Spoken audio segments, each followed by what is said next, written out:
ক্ষমতায় যাওয়া ছাড়া এগুলো বদলানো সম্ভব না। আমি বলবো ক্ষমতায় গেলে আপনি নিজেই ওই পার্টের অংশ হয়ে যাবেন, আপনি নিজেই। যেখানে আপনাকে বদলানোর কথা সেখানে আপনি নিজেই বদলে যাবেন। যার উদাহরণ হলো গত জুলাই সনদ।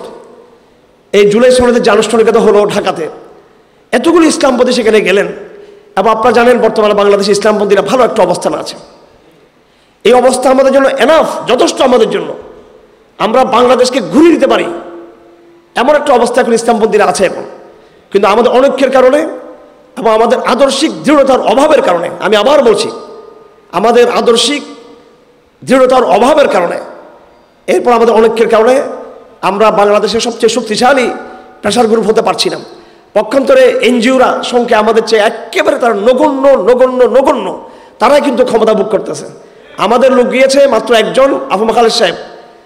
সেখানে কি পরিমাণ তাকে আপোষ করতে হচ্ছে হিন্দুত্ববাদের সাথে, বৌদ্ধদের মন্দিরে যেতে হচ্ছে, তাকে পুঁজিবাদের জায়গা যেতে হচ্ছে। তিনি বলতেছেন এটাকে বন্ধ করা সম্ভব না, এটাকে। তো একজন লোক, আর এনজিওদের লোক গিয়েছে প্রায় 10 জনের মতো এনজিওদের লোক এই গভর্নমেন্টে আছে, অথচ তাদের সে জনশক্তি নেই। কিন্তু অল্প সংখ্যক লোক হয়েও তাদের সে বুদ্ধিভিত্তিক, তাদের আদর্শিক সেকুলার আদর্শকে তারা যতগুলো লালন করে। অত্যন্ত দুঃখের বিষয়, এই ইউনূস সাহেব তার সেকুলার আদর্শকে, তার পশ্চিমা মূল্যবোধকে তার অন্তর যতগুলো লালন করে, আমরা আমাদের ইসলামী মূল্যবোধকে ওইভাবে আমরা লালন করি না। ওনার ঠিকই আমেরিকান এজেন্ডার দিকে তিনি আগাচ্ছেন। উনি ঠিকই এই জুলাই সনদ থেকে আল্লাহর নামকে বাদ দিয়েছেন, বিসমিল্লাহকে বাদ দিয়ে তিনি এই যে জুলাই সনদে যে চিঠি আমাদেরকে দেওয়া হয়েছে, আমাদের সবার কাছে এসেছে এই চিঠি জুলাই সনদে স্বাক্ষর করার জন্য। এটা বাংলাদেশের ইতিহাসের জন্য গুরুত্বপূর্ণ ঘটনা। এনসিপি তাদের ক্ষুদ্র স্বার্থের জন্য, তাদের কতিপয় ক্ষুদ্র স্বার্থের জন্য এনসিপি এটাকে রিজেক্ট করেছে, প্রত্যাখ্যান করেছে। এটা বস্তুবাদী স্বার্থ ছিল, দুনিয়াবী স্বার্থ ছিল, দুনিয়াবী বয়ানের কারণে তাদের ইন্টারেস্টের বিষয় ছিল এখানে। তাদের কিছু যতই তারা সেটাকে তাদের জাতীয় মূল্য, জাতীয় ইন্টারেস্টের কথা বলুক, এটা তাদের জাতীয় স্বার্থেও চেয়েও তাদের দলীয় বিষয়টা এখানে গুরুত্বপূর্ণ ছিল। তারা যদি তাদের সংকীর্ণ দাবি দেওয়ার কন্ডিশনের বিপরীত হওয়ার কারণে এই জুলাই সনদের অনুষ্ঠানকে বর্জন করতে পারে, আমরা এতগুলি ইসলামপন্থী এই জুলাই সনদের কোথাও আপনার আল্লাহর আস্থা বিশ্বাস এটা যুক্ত হয় নাই, ইসলাম যুক্ত হয় নাই। এটা হলো একটা মদের বোতলের মতো।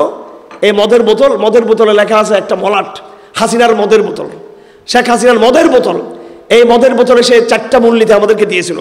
একটা মূলনীতি হচ্ছে গণতন্ত্র, আরেকটা হচ্ছে বাঙালি জাতীয়তাবাদ, আরেকটা হলো ধর্মনিরপেক্ষবাদ, আরেকটা হলো সমাজতন্ত্র। কথা ঠিক কিনা? এটাই তো ছিল হাসিনার সংবিধানে, 72 সংবিধানে এই 4টা মূলনীতিকে এই জনগণের উপর চাপিয়ে দেওয়া হয়েছে। ইউনূস সাহেব এখন আমেরিকার এজেন্ট ডক্টর আলী রিয়াজের মাধ্যমে এবং মতৈক্য কমিশনের মধ্য দিয়ে তারা যেই সনদগুলো তৈরি করার প্রস্তাবনা তৈরি করেছেন, এখানে তারা এই 4টা মূলনীতিকে বাদ দিয়ে সুকৌশলে নতুন তিনটা মূলনীতিকে তারা রিপ্লেস করেছেন। তার মধ্যে একটা হলো সাম্য, আরেকটা হলো সামাজিক ন্যায় বিচার, আরেকটা হলো মানবিক মর্যাদা। সাম্য, সামাজিক ন্যায় বিচার, মানবিক মর্যাদা, এই তিনটাকে রিপ্লেস করেছে। আমাদের অনেক ইসলামপন্থীরা খুশি হয়েছেন যে ধর্মনিরপেক্ষবাদ শব্দটা বাদ গিয়েছে, সুতরাং আমরা খুশি। কিন্তু যে শব্দগুলো আসছে সেটা আরো ভয়ঙ্কর ফাঁদ আমাদের জন্য। হাসিনা ছিল আমাদের আনস্মার্ট একটা শত্রু, আমাদের ক্ষেত, ব্যাকডেটেড, ব্যাককল, অথর্ব, হিংস্র একটা শত্রু আমাদের ছিল। আর এখন যারা আসছে এরা হচ্ছে অত্যন্ত স্মার্ট, শিক্ষিত, ভদ্র, ভণ্ড শত্রু আমাদের। তারা এদেরকে চিনতে হবে, কারণ তারা এই মদের বোতলের উপর, এই সংবিধানটা মদের সাথে আমি তুলনা করতে চাই এটাকে, এই মদের বোতলের উপর একটা মরাটকে পাল্টে দিয়েছে, ভিতরে চেতনা কিন্তু পাল্টায় নাই। এবং উপরে যে শিরোনাম যেগুলো দিয়েছে, একটা শিরোনামকে আপনি ধরুন, সাম্য, যে সাম্য দিয়ে আপনি বাংলাদেশ ইসলাম কায়েম করতে চান, একেই সাম্যের কথা বলে বাংলাদেশে যারা সেগুলো রাজনীতি করতে চায় তারাও সেটাকে প্রমোট করতে চায়, এটাকে দিয়ে সাম্য। যে সাম্য দিয়ে আপনি হেফাজত ইসলামের 13 দফা দাবির বাস্তবায়ন চান, আপনি সেইকে সাম্যের কথা বলে নারীবাদীরা তাদের অবাধ মেলামেশার স্বাধীনতা তারা চায়। এই সাম্যকে ভিত্তি করেই সামাজিক ন্যায় বিচার, মানবিক মানবিক মর্যাদা, সামাজিক ন্যায় বিচার, এগুলো এমন সমস্ত টার্ম যেগুলো দিয়ে যেই আদর্শ আপনি বাস্তবায়ন করতে চান, আপনার এগেইনস্টে যে সেকুলার আদর্শ সেটাকে তারা বাস্তবায়ন করতে চায়। ধর্মের পক্ষপাত লিখলে মানুষ এটা ঘৃণা করবে, এই জন্য এগুলোকে সরিয়ে নতুন শব্দ নিয়ে আসা হয়েছে। আজকে আমি আপনাদের সামনে যে কথাগুলো বলতে চাই, আমি এই কথাগুলো হুট করে আমার মাথায় ঢুকছে সেটা না। কেমন বাংলাদেশ হবে 2024 সালে, যে একটা বাংলাদেশ, নতুন একটা বাংলাদেশ তৈরি হয়ে গেল, হাসিনা পরবর্তী, পোস্ট হাসিনা পরবর্তী বাংলাদেশ কেমন হবে, আমি কসম খেয়ে বলতে পারবো যে এই বিষয়টা আমি 10 বছর আগে বিভিন্নভাবে বারবার আমি বলছি যে এখানে কি হতে যাচ্ছে। এখানে ভারত পন্থা চলে গিয়ে একটা মার্কিন পন্থার স্মার্ট একটা সেকুলারিজম এখানে প্রতিষ্ঠা হবে। এখানে হাসিনার আমলে বুদ্ধিজীবী ছিল, শাহরিয়ার কবিররা ছিল কালচারাল মাস্টার মাইন্ড এই বিগত হাসিনা আমলের। আর এখন কালচারাল, শুধু কালচারাল না, Jio political, cultural, political master mind হচ্ছে ডক্টর আলী রিয়াজ। এই নামটা আমরা জানি না, কত দুর্ভাগ্য আমাদের, আমরা তো কি চিনি না, নামও জানি না। তারা আমাদের সংবিধান রচনা করতেছেন, তারা আমাদের সনদ রচনা করতেছেন, এবং এদের ফাঁদ আমরা পা দিচ্ছি। একজন ব্যক্তি দাঁড়িয়ে বলতে পারেন নাই যে জুলাই সনদে বিসমিল্লাহির রহমানির রহিম লেখা নাই, জুলাই সনদে আসসালামু আলাইকুম শব্দ নাই চিঠিতে, জুলাই সনদের চিঠিতে আসসালামু আলাইকুম বিহীন, আল্লাহু আকবার এই শব্দ বিহীন, বিসমিল্লাহ বিহীন এই সনদে আমরা কেউ স্বাক্ষর করব না। মুসলমানদের দেশ এটা, মুসলিম দেশ এটা, এটা বাংলাদেশ, এটা মুসলিম বঙ্গ, এটা আসল হচ্ছে মুসলিম বাংলাদেশ, মাশরাকি পাকিস্তান এগুলো পরের কথা, এটা আসল পরিচয় মুসলিম বঙ্গ। কথা ঠিক কিনা? মাশরাকি পাকিস্তান এটা আমাদের পরিচয় ছিল না, এই পরিচয় মানি না আমরা, মাশরাকি পাকিস্তান। এইভাবে এটা বাংলাদেশ, এই পরিচয় হচ্ছে বড় পরিচয়, এটা মুসলিম বঙ্গ। এটা ইতিহাস পড়ে দেখুন, ভারতবর্ষের আর্যরা যখন এসেছিল সমস্ত কিতাবে বইগুলোতে ইতিহাসের, ভারতের সিলেবাসের বইগুলো খুব দামি দামি বই, এগুলো একেবারে আমাদের কলেজ বিশ্ববিদ্যালয়ে যারা টিচার আছেন বর্তমানে, তাদের যারা শিক্ষক তাদের লেখা বইগুলো, হিন্দু শিক্ষকরা, মুসলিম শিক্ষকরা এবং ইংরেজ টিচাররা যারা গবেষণা করেছে, আর্যদের প্রভাব এই বাংলাদেশে বিস্তার করতে পারে নাই। আর্যদের প্রভাব ছিল মধ্য হিন্দুস্তানে বেশি প্রভাব বিস্তার করেছে, তারা এখানে প্রভাব বিস্তার করতে পারে নাই, তারা পূর্ব দিকে তারা এইভাবে আসতে পারে নাই। এই পূর্ব দিকে সাহাবায়ে কেরাম, নোয়াখালীতে, চট্টগ্রামে অনেক আগে এখানে ইসলামের আগমন ঘটেছে উপকূলীয় অঞ্চলগুলোতে। তারপরে এখানে মুসলিম দরবেশদের, শাসকদের, মুজাহিদদের তলোয়ার এখানে গর্জে উঠেছিল। এবং যারা একসময় সুফি ছিলেন, শাহ জালাল বলি, শাহ মখদুম বলি, শাহ পরাণ বলি, আমাদের ভারতবর্ষের আরও পরে গিয়ে যারা শামিলি যুদ্ধ করেছিলেন, এমদাদুল্লাহ মহাজির মক্কি বলি, এরা এমন এক একজন দরবেশ যাদের দরবেশিগুলো আমরা চর্চা করি, যাদের সুফিজমের কথা আমরা বলি, কিন্তু এরা প্রত্যেকেই ময়দানের লড়াকু সৈনিক ছিলেন। এরা মোল্লা ওমর ছিলেন এক একজন, এরা এই সময়ের। আবার অলসো ওয়াজ তারা সুফি ছিলেন, তারা সুফি ছিলেন, দুটোই ছিলেন। তো এইভাবে সুফিরা, মুজাহিদিনরা, মুসলিম শাসকরা, ওলামায়ে একরাম এই মুসলিম বঙ্গকে তৈরি করেছেন। কথা ঠিক নাকি বেঠিক? নাহলে আমি আপনি কোত্থেকে আসলাম? এটা তৈরি করা হয়েছে, এটা শত বছর, হাজার বছরের ইতিহাস জড়িত এটা মুসলিম বঙ্গ। এই আত্মপরিচয়কে বাদ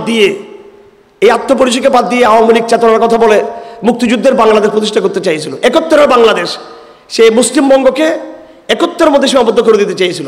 আর এখন যারা আসছে এদেরকে আমরা নিবিড়ভাবে আমরা পর্যবেক্ষণ রাখছি।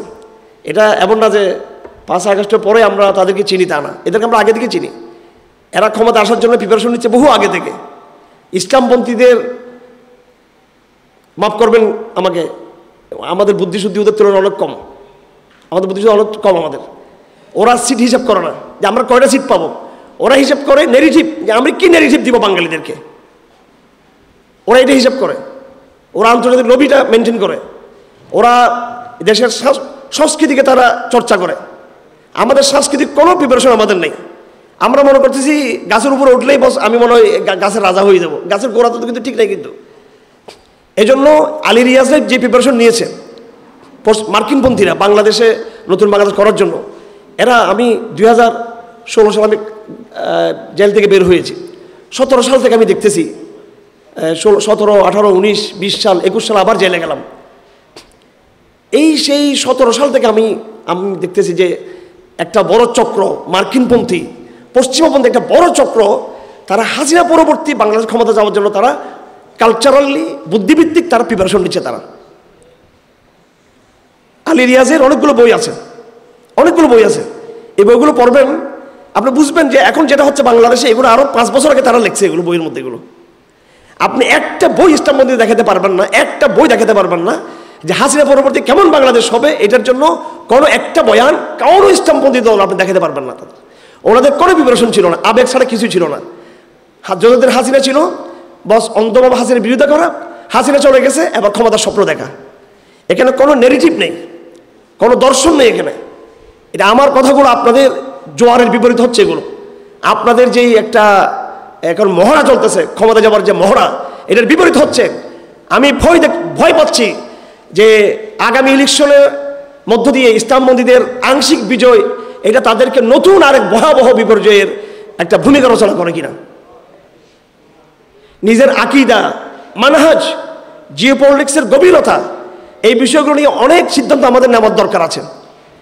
ক্ষমতা না গিয়েও এই রাষ্ট্রকে কন্ট্রোল করা যেতে পারে। প্রেশার গ্রুপ তৈরি করে, দাওয়াতি মুভমেন্ট তৈরি করে, নবীওয়ালা সাহাবীওয়ালা কাফেলা তৈরি করে যেই সরকার আসুক তাকে ঘাড় ধরে তাকে ঠিক রাখার জন্য করা যেতে পারে। এই জন্য ক্ষমতায় যাওয়াই যে অপরিহার্য তা না। আপনি ক্ষমতার বাইরে থাকলে যে নৈতিক বল আপনার থাকবে, আমি বলে দিচ্ছি ক্ষমতায় গিয়ে আপনি আপোষ করতে বাধ্য হয়ে যাবেন। আপনি, আমি বারবার বলেছি, সংসদ ভবনের একটা সিট তার চেয়ে মসজিদের আপোষহীন মেম্বার অনেক শক্তিশালী। আফম খালেদ সাহেবের বক্তব্য শুনেন নাই আপনারা? উনি বলেছে সম্ভব না, মডেল লাইসেন্স দিতেই হবে, আমাকে দুর্গাপূজাতে আমি যেতেই হবে, যেহেতু I am part of the system. একজন যদি সে কথা বলে আর 50 জন গিয়ে সেখানে কি করবে? আমি বলছি না এটা বন্ধ করে দেন আপনারা, কারণ এটা আমি বললে সেটা হবে না। কিন্তু শুধু যেটা নিয়ে আমরা পাগল হয়ে গেছি যে এটাই মনে সমাধান, ক্ষমতার যাওয়া, এটা ভুল, এটা আত্মঘাতী সিদ্ধান্ত। আমাদের বিশাল এই জনগোষ্ঠীকে নিয়ে বড় বড় ধরনের আমাদের দাওয়াতি মুভমেন্ট, দাওয়াতি কাফেলা তৈরি করা উচিত। জনগণের মধ্যে ইসলামের, তৌহিদের, শরীয়তের পিপাসাকে জাগ্রত করা উচিত। ক্ষমতা যেতে পারি না যেতে পারি, ইলেকশন হোক না হোক, এই দেশের জনগণকে, এদেশের স্কুল কলেজ বিশ্ববিদ্যালয়কে এমনভাবে শরীর পিপাসা তৈরি করে সিরতের দুর্গ করে তোলা দরকার ছিল। আমাদের দরকার ছিল প্রত্যেকটা বিশ্ববিদ্যালয়ে তারা এক বাক্যে দাবি দিবে যে আমরা প্রতিটা বিশ্ববিদ্যালয়ে কোরআনের পাঠচক্র বাধ্যতামূলক করা হবে। এখানে প্রতিটি স্কুলকে আমাদের দুর্গ বানানো উচিত। দলীয় দুর্গ বানালে লাভ নাই। আজকে বিভিন্ন ইসলামিক দলগুলো যারা ক্ষমতা আসছে, আপনার দল যাচ্ছে এবং সেটা আপনাদের কিছু বাহ্যিক সিস্টেম, সুন্দর সিস্টেমের কারণে যাচ্ছে। এখানে শরীয়ত এখানে গুরুত্বপূর্ণ নয়, বরং আপনারা এই কথাই বলে যাচ্ছেন বিভিন্ন এই নির্বাচনগুলোতে, ইলেকশনে, যে উই আর ইনক্লুসিভ, আমরা সবাইকে কথা বলার সমাধান দিচ্ছি, এটা বলে আসতেছেন। সেখানে সেকুলার একটা মেয়েকেও সন্তুষ্ট করার চেষ্টা করা হচ্ছে, একজন সেকুলার ব্যক্তিকেও সন্তুষ্ট করার কথা হচ্ছে। সেখানে বলা হচ্ছে আমরা তালেবানদের মধ্যে হতে চাই না, আমরা এটা বলেই কিন্তু যাওয়া হচ্ছে, কিন্তু ক্ষমতায় আপোষ করা হচ্ছে এখানে। সুতরাং আমার ভাইয়েরা, আদর্শের জায়গাটা বড় শক্তিশালী। আদর্শের জন্য আপনাকে ব্যাগ পেতে হবে, স্যাক্রিফাইস করতে হবে, কষ্ট হবে আদর্শের জন্য। প্রথম মানুষ বুঝে আসবে না, কিন্তু আদর্শের আপনার শক্তি আছে যে আল্লাহ আপনাকে সাহায্য করবেন। একসময় আপনি বিজয়ী হবেন যদি আপনি আদর্শে অটল থাকেন। একজন আল্লাহ রসুল বলেছেন, হযরত সুফিয়ান ওর হাদিস, উনি জিজ্ঞেস করেছেন, ইয়া রাসূলুল্লাহ, আপনি আমাকে খুব সংক্ষিপ্ত কথা বলেন, কুল্লি কালিমাতান লা আসআলু আনহা বা'দাক, আপনি আমাকে খুব সংক্ষিপ্ত একটা কথা বলেন, আমি আপনার পর আর কেউ বেশি জিজ্ঞেস করবো না এই সম্পর্কে। তখন আল্লাহ রাসূলুল্লাহ চিন্তিত হয়ে বললেন, কুল আমানতু বিল্লাহ, কুল আমানতু বিল্লাহ, তুমি বলো আমানতু বিল্লাহ, বিশ্বাস এটা তোমার, সুম্মাস্তাকিম, এরপর তুমি অটল থাকো। আমরা আমানতু বিল্লাহ বলেছি, ইসলামপন্থীরা আমরা ইস্তেকামত থাকতে পারি নাই। আজকে আপনারা শিরোনাম দিয়েছেন এখানে, আমি চেষ্টা করছি শিরোনাম বাইরে না যাওয়ার জন্য। এই যে ইসলামের প্রতি দায়বদ্ধতা, হ্যাঁ নাকি ইসলামের প্রতি দায়বদ্ধতা, ইসলামের প্রতি দায়বদ্ধতা, এই শব্দটা বড় গুরুত্বপূর্ণ এই সময়ের জন্য।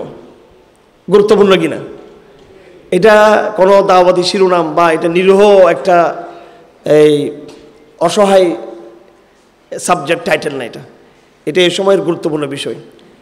ইসলামের প্রতি আমাদের দায়বদ্ধতা আছে না নাই? আমাদের আছে কিনা ভাই?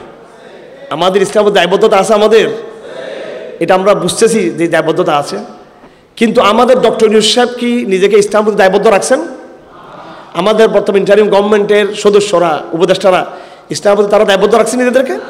এনসিপি দায়বদ্ধ রাখছে, বিএনপি দায়বদ্ধ রাখছে, অন্যান্য দলগুলো দায়বদ্ধ রাখছে। এবার আমি আমার ইসলামী দলগুলোর কথা বলি, আমরা কতটুকু ইসলামের প্রতি দায়বদ্ধতা রাখছি? আমরা কতটুকু দায়বদ্ধতা রাখছি? আমি আমাদের আলোচনা একটু পরে করি। বাংলাদেশে আমাদের মূল লড়াইটা কি? আমি আপনাদেরকে জিজ্ঞেস করতে চাই, আওয়ামী লীগের সাথে আমাদের লড়াইটা ক্ষমতার প্রশ্ন ছিল নাকি আদর্শের প্রশ্ন ছিল? বিএনপির সাথে আওয়ামী লীগের একটা লড়াই ছিল, সেটা ক্ষমতার লড়াই। অন্যান্য দলের সাথে আওয়ামী লীগের একটা ক্ষমতার লড়াই ছিল। এই জায়গায় গিয়ে তারা ক্ষমতার প্রশ্নে কখনো আওয়ামী লীগের সাথে আপোষ করবে, কখনো আওয়ামী লীগকে ফাঁসি দিবে। আওয়ামী লীগকে কেউ ফাঁসি দিতে চায়, আওয়ামী লীগকে কেউ আপোষ করে আবার রিপ্লেস করতে চায়।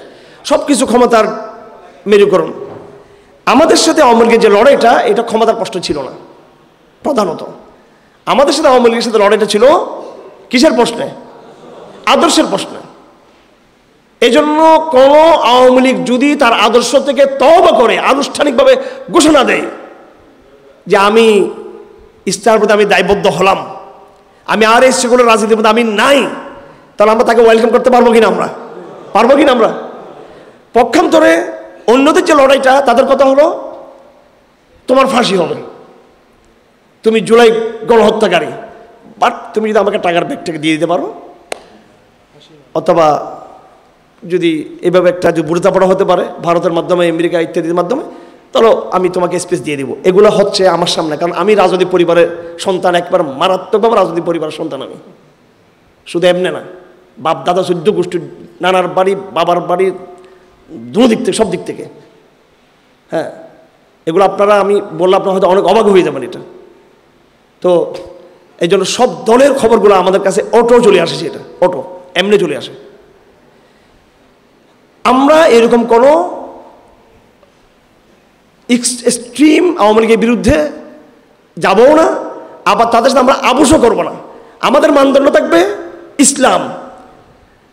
আগামী দিনে আওয়ামী লীগ যদি বাংলাদেশে আসতে চায়, তার সে পুরাতন সেকুলার নীতি নিয়ে, তার সে পুরাতন ভারত প্রীতি নিয়ে, তার ইসলাম বিদ্বেষী এজেন্ডা নিয়ে আমরা আওয়ামী লীগের বিরুদ্ধে যুদ্ধ করবো। আমরা আওয়ামী লীগের বিরুদ্ধে, আমরা কথা পরিষ্কার, এখানে সংগ্রাম হবে না, যুদ্ধ হবে ওদের সাথে আমাদের। একটা শক্তিকে একবার পরাজিত করার পরে আবার সেই শক্তি মাথা চড়া দিবে আদর্শিক শত্রু, সেটা হতে পারে না। এই সাহস কার আছে? কয়জনের আছে? অলরেডি আপোষ শুরু হয়ে গেছে আমাদের। আবার তারাই যদি তাদের কোনো অংশ, কোনো পার্ট, তারা যদি ইসলামের সাথে যদি তারা আনুগত্য করে, ইসলামের আনুগত্য, ইসলামের কমিটমেন্টে তারা আসতে চায়, কমিটমেন্টে তারা আসবে কেন? ওইরকম দাওয়াত তো তাদেরকে কেউ দিচ্ছে না, ওইরকম কথা তাদেরকে কেউ বলতেছে না। আওয়ামী লীগ পরাজয়ের পরও তারা বিভিন্নভাবে যোগাযোগগুলো করতেছে, আর্মির সাথে যোগাযোগ করতেছে, তারা বিএনপির সাথে তারা যোগাযোগ করতেছে, জামাত ইসলামের সাথে তারা যোগাযোগ করতেছে, হেফাজত ইসলামের সাথে এরা যোগাযোগ করতেছে, এবং ব্যক্তিগতভাবে আমার সাথে কোনো না কোনোভাবে স্বাভাবিক, যেহেতু আত্মীয়তার সম্পর্ক বিভিন্নভাবে যোগাযোগ আছে, করে তারা। আমি পরিষ্কার বার্তা দিয়েছি একদম, যে তোমরা যদি ফিরে আসতে চাও, সেটা আমরা তোমাদেরকে ওয়েলকাম করি। এই ওয়েলকামটা করি এই শর্তে যে তোমরা তোমাদের পুরাতন যে সেকুলারিজমের পলিসি ছিল, এখান থেকে তোমাদেরকে বেরিয়ে আসতে হবে। ভারতের গোলামি আর ভারতের পায়খানা চাইতেছিল তোমরা, এটা বন্ধ করতে হবে। মিল্লাতে ইব্রাহিমে ঢুকতে হবে। ভারতের ময়লা খেয়ে বাংলাদেশের স্বপ্ন নাই। এরপরে তোমার সাথে যদি আমার বনিমানা না হয়, তাহলে বদরের ময়দানে যেটা হয়েছে সেটা তোমাদের সাথে ঘটবে। আত্মীয় মুখোমুখি, বাবার সন্তান মুখোমুখি, বদরের ময়দানে, উহুদের ময়দানে যেটা হয়েছে তোমাদের সাথে আমাদের, সেটাই হবে তোমাদের সাথে আমাদের। আদর্শের প্রশ্নকে সাফ না করে আমরা বিদ্যমান সিস্টেমটাকে বহাল রেখে আমরা যদি এই অবস্থায় যদি আমরা চিন্তা করি, শুধু ক্ষমতার জন্য যদি আমরা যদি চিন্তা করি, আদর্শিক বিষয়টাকে আমরা যদি ভুলে যাই, মনে রাখবেন এটা আমাদেরকে এই নতুন একটা বিপদের দিকে ফেলে দিবে। সবচেয়ে বড় বিপদ হলো আল্লাহ সন্তুষ্ট হয়ে যাবে। হযরত আমির মুআবিয়া রাদিয়াল্লাহু তাআলা আনহু, উনি মুসলিম বিশ্বের সফল একজন সম্রাট ছিলেন, বাদশাহ ছিলেন, অত্যন্ত মেধাবী, যোগ্য, মুত্তাকি। আমি ওনার তাকওয়া, ওনার এলম ওইদিকে যাব না, ওনার রাজনৈতিক যে প্রজ্ঞা। হযরত ওমর ইবনে খাত্তাব রাদিয়াল্লাহু তাআলার মতো ব্যক্তি, যেখানে ঘন ঘন তিনি গভর্নর বদলাচ্ছিলেন, ইরাকের গভর্নর, মিশরের গভর্নর, কুফার গভর্নর, বসরার গভর্নরদেরকে পাল্টাচ্ছিলেন, আম্মার বিন ইয়াসির মতো সাহাবী, তিনিও গভর্নর ছিলেন, তাকেও তিনি পাল্টে দিলেন, আবার ইয়ে করলেন, তার ব্যাপারে আপত্তি আসছে। কিন্তু আমির মুআবিয়াকে তিনি সিরিয়ার মতো সেন্সিটিভ জায়গায় প্রায় 1 দশকের মতো সময় ওনার পুরো শাসন আমলে একজনকে রাখছেন মুআবিয়া রাদিয়াল্লাহু আনহু, এবং সেটা ছিল একেবারে এই মানে ক্রুসেডারদের একবার দরজার সামনে, যে রোম যে সাম্রাজ্য, সে সাম্রাজ্যের মুখে শাম, সিরিয়া, এগুলোকে অ্যারামেটিক সভ্যতা বলা হয়। এগুলো ছিল একবারে সেই সময় যে সভ্যতা ছিল রোম সভ্যতার একবারে মুসলিম বিশ্বের সাথে তাদের যে সীমানা কাছাকাছি, ওই জায়গাতে পাহারাদার রাখছেন হযরত মুআবিয়া রাদিয়াল্লাহু আনহুকে। উনি ওনার প্রজ্ঞা দিয়ে, ওনার জ্ঞান, মেধা, রাজনৈতিক শক্তি দিয়ে উনি কীভাবে ইসলামী সাম্রাজ্যকে টিকিয়ে রাখছেন, এটাকে বিস্তৃত করেছেন। উনি হাসান হুসাইনের সাথে আপোষ করেছেন, পরবর্তী যে আপোষটা করেছেন হযরত আলীর বংশধরের সাথে। এই প্রশ্ন করেছে যে তোমরা রাজনৈতিক প্যাচগুলো তোমরা বুঝবে না, এগুলো অনেক জটিল বিষয়, যাক এটা অন্য আলাপ। হযরত আমির মুআবিয়া একটা চিঠি লিখছেন হযরত আয়েশার কাছে রাদিয়াল্লাহু তাআলা আনহা। হযরত আয়েশাও খুব মেধাবী একজন মহিলা ছিলেন। হয়তো আয়েশা নামটা শুনতে মনে হয় যেন আমাদের এখানে যে আয়েশা আক্তার, মানে সাধারণ যারা আয়েশা, আমাদের মহিলা মাদ্রাসার টিচার, মহিলা মাদ্রাসার শিক্ষিকা, আমার মেয়ের নামও আয়েশা।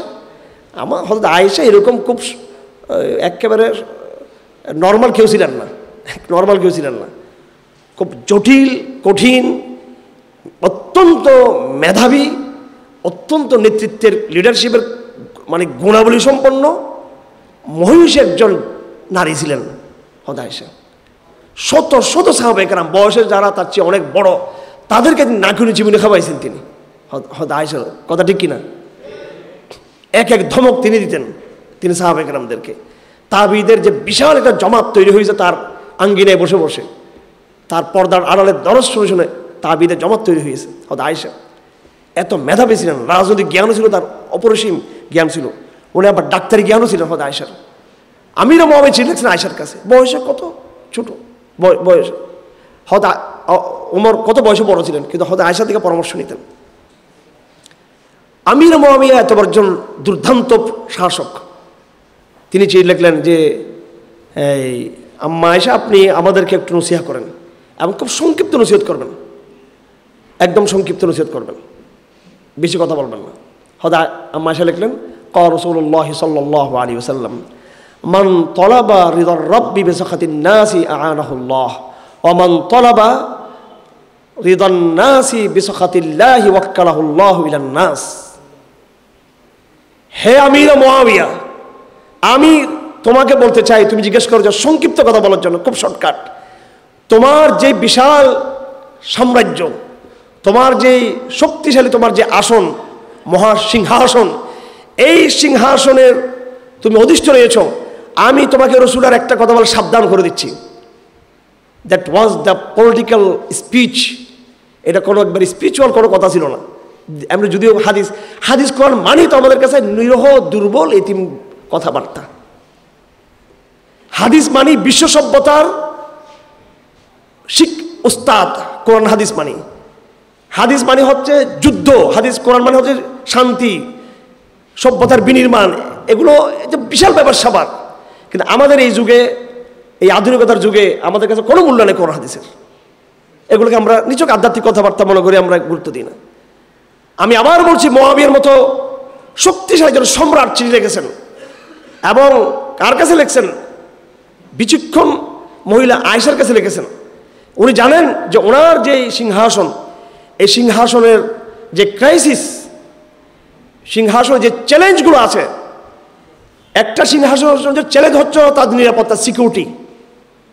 ভারত তার সিকিউরিটি নিয়ে ব্যস্ত, আমেরিকা তার সিকিউরিটি নিয়ে ব্যস্ত, এই জন্য তারা ইসলামকে ভয় পায়।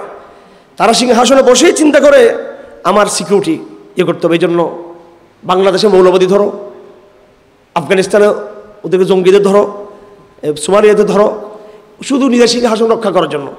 সম্রাটদের, রাজাদের, শাসক গোষ্ঠীর প্রধান এদের এই কনসার্নটা হলো এদের সিংহাসনের সুরক্ষা। আমির মুআবিয়া চিঠি লিখেছেন, স্বাভাবিক ওনার চিঠির মধ্যে কোনো এই ধরনের কোনো কনসার্ন আছে কিনা। আর আয়েশার মতো মেধাবী মেয়ে, তিনিও মূল কনসার্নটা তিনি তুলে ধরছেন যে তোমার সিংহাসনের জন্য বড় একটা কনসার্ন আছে, কিন্তু তোমার সিংহাসনের বড় নিরাপত্তার একটা ঝুঁকি আছে তোমার সিংহাসনের। সেই নিরাপত্তার ঝুঁকি, একটা ঝুঁকি জনগণের পক্ষ থেকে, আর একটা ঝুঁকি আল্লাহর পক্ষ থেকে। উনি দুটোই কথা বলেছেন। মান তলাবা রিদন নাসি, মান তলাবা রিদর রব্বি বিসাখাতিন নাস। যেই ব্যক্তি আল্লাহকে সন্তুষ্ট রাখতে গিয়ে মানুষকে অসন্তুষ্ট করেছে, সে মানুষকে অসন্তুষ্ট করেছে, কিন্তু আল্লাহর সন্তুষ্টিকে সে সামনে রেখেছে। সিংহাসন চালানোর সময় আল্লাহ পাক তাকে সাহায্য করবেন, আলটিমেটলি দিন শেষে তাকে সুরক্ষা দিয়ে দিবেন আল্লাহ পাক। অনেক ঢেউ, অনেক তরঙ্গ সংকটের, কিন্তু আল্লাহ পাক তাকে শেষ সুরক্ষা দিবেন। ওয়ামান তলাবা রিদন নাসি বিসাখাতিল্লাহ, আর যে আল্লাহকে অসন্তুষ্ট করে মানুষকে সন্তুষ্ট রাখতে চাই, আমেরিকাকে, ভারতকে এবং মাস পিপলকে, সেকুলার মেয়েদেরকে সন্তুষ্ট রাখতে চাই, সবাইকে আমার লাগবে, সবাইকে, হিন্দুদেরকে, বৌদ্ধদেরকে, অমুককে তমুককে, সবাইকে সন্তুষ্ট রাখতে চাই। হযরত আয়েশা ইতিহাসের সবচেয়ে শক্তিশালী সম্রাটকে চিঠি লিখেছেন, আল্লাহ পাক তোমাকে ধ্বংস করে দিবে, একেবারে মানুষের কাছে তোমাকে তুলে দিবেন। যে মানুষ তোমাকে নির্বাচিত করেছিল, যে মানুষ তোমাকে সম্মানিত করেছিল, যে মানুষ তোমাকে তাদের শ্রদ্ধার জায়গা নিয়ে গেছিল, এ মানুষ তোমাকে ডুবিয়ে মারবে তোমাকে। শেখ মুজিবের ইতিহাস থেকে শিক্ষা আমরা নিয়ে নেই? পুরো বাংলাদেশ শেখ মুজিব, পুরো বাংলাদেশ, আকাশ বাতাস, পাতা, সমুদ্রের পানির ঢেউ, পাকিস্তানের পর্যন্ত তার প্রতি বিমোহিত হয়ে গেছিল। আল্লাহ পাক তাকে কীভাবে লাঞ্ছিত করলো, তাকে মৃত্যুর পরও সেই সম্মানটা পায় না, শ্রদ্ধা পায় নাই। এই জন্য ইসলাম বন্ধুর জন্য খুব সতর্কতার বিষয়, অনেক সতর্কতার বিষয়। আমার এই কথাগুলো এই সময়ে অর্ধেকের বেশি মানুষের বুঝে আসবে না। এই সময়টা পার হওয়ার পরে নতুন নতুন যখন সংকটগুলো তৈরি হবে, তখন আমাদের কথাগুলো সবার বুঝে আসবে তখন, কিন্তু সে সময় আমাদের হাতে আর সময় থাকবে না কিন্তু তখন আর। এজন্য অপরচুনিটি যেটা তৈরি হয়েছে, দিস অপরচুনিটি ফর আল্লাহ, এটা আল্লাহর জন্য তৈরি হয়েছে, এটা আমার জন্য না, আমার ক্ষমতার জন্য না। আমার ক্ষমতা, আমার ভবিষ্যৎ ভালো অবস্থা, এটা ইসলামকে কতটুকু সম্মানিত করবে, এটা এর বিষয়। এই জন্য আমাদেরকে নিজের ব্যক্তি সম্মান, কোনো দলের বিজয় বা সম্মান, তার চেয়ে আমি আমার আদর্শকে এই বাংলাদেশে কতটুকু এস্টাবলিশ করতে পারতেছি, এই সংগ্রামটা করার দরকার ছিল আমাদের। আমার ভাইরা, দায়বদ্ধতার যে জায়গাটা আসছে এখানে, ইসলাম প্রতি আমাদের দায়বদ্ধতা, এই দায়বদ্ধতার জায়গাটা আম্বিয়া কেরাম পরিপূর্ণভাবে আল্লাহর কাছে রেখেছেন। আমি কিছুক্ষণ আগে বলেছি হাদিস, একজন সাহাবী তিনি যখন রসুলকে জিজ্ঞেস করলেন যে সংক্ষিপ্ত আমাকে নসিহা দেন, আল্লাহ রসুল বললেন যে আমানতু বিল্লাহ বলার পর তুমি ইস্তেকামত থাকবা। আমাদের সমস্যা এটা নয় যে আমাদের ঈমান নাই, আমাদের ঈমান আছে আলহামদুলিল্লাহ, আমরা আল্লাহতে বিশ্বাসী, কিন্তু আমাদের ভয়ঙ্করভাবে আমাদের ইস্তেকামতের সমস্যা। আমরা অনেকে মনে করেছিলাম হাসিনার মতো তাগুত, এটা যাবে না এখান থেকে, এটা সরা সম্ভব না। এবং আমাদের একটা বড় অংশ তার সাথে প্রকাশ্যে আর অপ্রকাশ্যে তার সাথে আপোষ করেছিল। সব দলের একটা অংশ আপোষ করেছিল, কিন্তু আল্লাহ পাক সুবহানাহু ওয়া তাআলা দেখিয়ে দিলেন যে আল্লাহ পাক সর্বভৌম ক্ষমতার মালিক। বর্তমান অবস্থা যখন আসছে, আমরা মনে করতেছি এটাই মনে সুযোগ আমাদের জন্য, আমাদের ক্ষমতার শর্টকাট সিঁড়ি হিসেবে।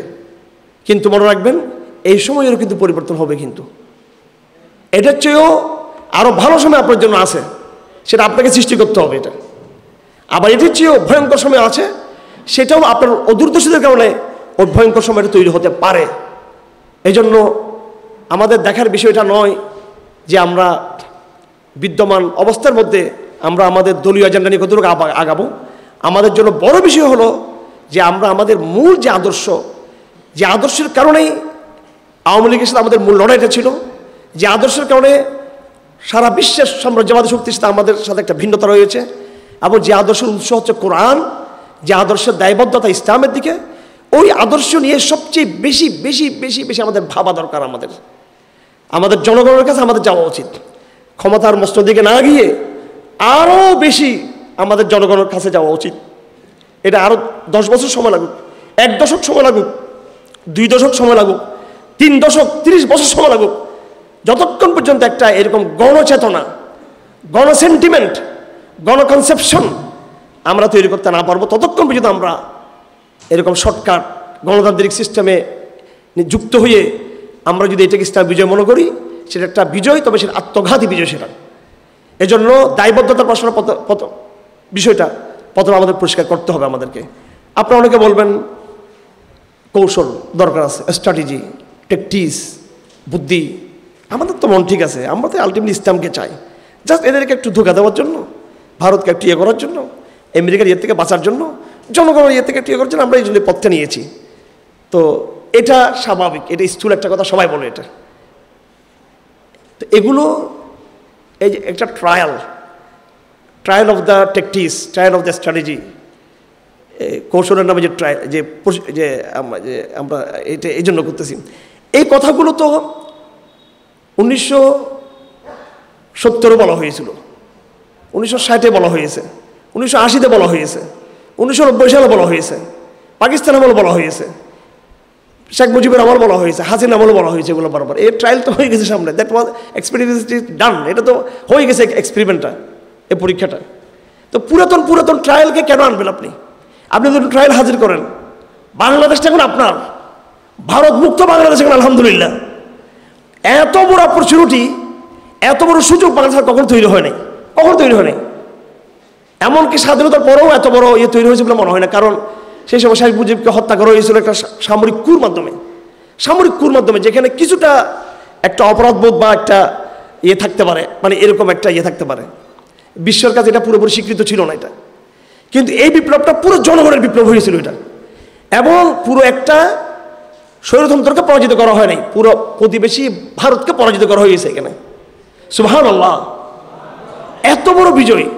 দেশীয় ফেরাউন আর বিদেশি ফেরাউন দুটোকে একসাথে ডুবানো হয়েছে 5 আগস্ট, কথা ঠিক কিনা? এখানে যতটুকু সম্ভাবনা বিএনপির জন্য তৈরি হয়েছে, যতটুকু সম্ভাবনা ইউনূস সাহেবদের জন্য, মার্কিনদের জন্য তৈরি হয়েছে, যতটুকু সম্ভাবনা এনসিপির জন্য তৈরি হয়েছে, আল্লাহর কসম সবার চেয়ে বেশি সম্ভাবনা তৈরি হয়েছে আমার আপনার জন্য তৈরি হয়েছে সম্ভাবনাটা। কিন্তু সেটা আমরা বুঝতেছি না, আমার সম্ভাবনা তৈরি হয়েছে এই ঘরকে আমি পরিপূর্ণ আমার জন্য সাজিয়ে এই ঘরের মালিক আমি হব। আর সেখানে আমি ইনক্লুসিভ কথা বলে ওই ঘরের কোনায় গিয়ে সুন্দর চেয়ারে বসে বলতে, এই ঘরটা আমাদের, সবার এই ঘরটা আমাদের, আমি ঘরে ঢুকতে পারছি এক কোনায়। এই ঘরের মালিক তুমি, মুসলিম বঙ্গের মালিক হচ্ছে তুমি, মুসলিম বঙ্গের মালিক তুমি। আপনি বলতে আলহামদুলিল্লাহ আমি 50টা সিট পাইছি আমরা এবার। হ্যাঁ, এটা মেনে নেওয়া যায় না, একটু সবর করতে হবে, ধৈর্য ধরতে হবে, আমাদেরকে একটু প্রজ্ঞাতে যেতে হবে। শর্টকাট যেটা আমরা চিন্তা করি, এই শর্টকাট চিন্তাটাকে আপনি পারবেন না কিন্তু বের হতে, কিন্তু আপনার মূল লক্ষ্যটা রাখতে হবে আরো বড়, আরো বৈপ্লবিক, আরো বৃহত্তর একটা ঘরের ডিজাইন যেটা আছে। আমি এই ডিজাইনকে মেনেই আমি এখানে যুক্ত হয়ে গেলাম। আর একটা হলো আমি পুরো ডিজাইনটাকে আমি পরিবর্তন করে ফেললাম। আমি সময় লাগবে, এটার জন্য সময় লাগলে মালিকানা আমার হাতে চলে আসবে, পুরো মালিকানা আমার হাতে চলে আসবে। মুসলিম বঙ্গের মালিক কেন আমাদেরকে ইখতিয়ারউদ্দিন বিন মোহাম্মদ খলজি, শাহজালালরা দিয়ে গেছে আমাদেরকে। এটা জুলাই সনদের বাপ, এরা বহুত আগে ঘোষণা হয়েছে। এগুলো নতুন করে কোনো আইডেন্টি আমাদের কোনো দরকার নেই, আমাদের no need any new identity. আমাদের মার্কিন আইডি নিয়ে আমাদেরকে এখানে কোনো সনদ ঘোষণার দরকার নেই আমাদের এখানে। আমি ব্যক্তিগতভাবে 72 সংবিধানকে যেভাবে রিজেক্ট করি, আমি ব্যক্তিগতভাবে এই জুলাই সনদকে আমি প্রত্যাখ্যান করি। আমি এটাকে এখানে আমরা সন্তুষ্ট না, আমরা এটার উপরে আমাদেরকে বুঝতে দেওয়া হচ্ছে এটা আমার বাবার বাড়ি, এটার খতিয়ান আমাদের। এটা আরএস বিএসপি সবগুলো আমার বাবার, আমার দাদার। এগুলো তুমি কোত্থেকে এসে এখানে আমাকে আমার সম্পত্তিতে কিছু দিয়ে আমাকে এহসান দেখাচ্ছ, এটা আমার সাথে, এটা তামাশা করা হচ্ছে, এটা আমার সাথে। এটা হিম্মত করুন। আল্লাহ পাক আপনাদেরকে, আল্লাহ পাক সুবহানাহু ওয়া তাআলা এই অঞ্চল নেতৃত্ব দেবেন ইনশাআল্লাহ আজিজ। হিম্মত করতে সাহস করতে হবে আমার ভাইরা। বর্তমান সময়ের যেই crisis of the situation, crisis of the movement, এটা কি? এটা কোনো পলিটিক্যাল ক্রাইসিস না, এটা যদি আমরা বলি রাজনৈতিক ক্রাইসিস। এই ক্রাইসিসটা হচ্ছে একটা আদর্শের ক্রাইসিস, এটা আদর্শের শূন্যতার ক্রাইসিস। ভালো করে বুঝতে হবে এটা। আমি খুব স্পষ্ট কথা বলে আপনারা জানেন, ধরুন আমরা আগামী ইলেকশনে বিপুলভাবে ইসলাম মন্দিরে বিজয় হয়ে গেল, 200 সিট পেয়ে গেল, অকল্পনীয়। তারপরে ধরলাম আমি এটা, এখন এটাই আমাদের বিজয়, এবং সেদিন আমরা মনে করি বাংলাদেশটা আমাদের। আর ধরুন আমরা একটা সিটও পাইলাম না, সেদিনকে আমরা পুরো হতাশ হয়ে যাব? দেখুন 200টা সিট পেলেও এখানে সেকুলারিজম বিলুপ্ত হবে না। আবার আমি একটা সিটও যদি না পাই, এখানে আবার সেকুলারিজমের রাজত্ব কায়েম হয়ে যাবে তাও না। কিন্তু আমি এখানে ওইভাবে আসি, কিন্তু আমাদের সমস্যা হচ্ছে আদর্শের জায়গা। রাজনৈতিক পট পরিবর্তন, রাজনৈতিক চেঞ্জিং, রাজনৈতিক বিভিন্ন মেরুকরণ, পলিটিক্যাল মেরুকরণ এক জিনিস, আর আদর্শ এটা এক জিনিস।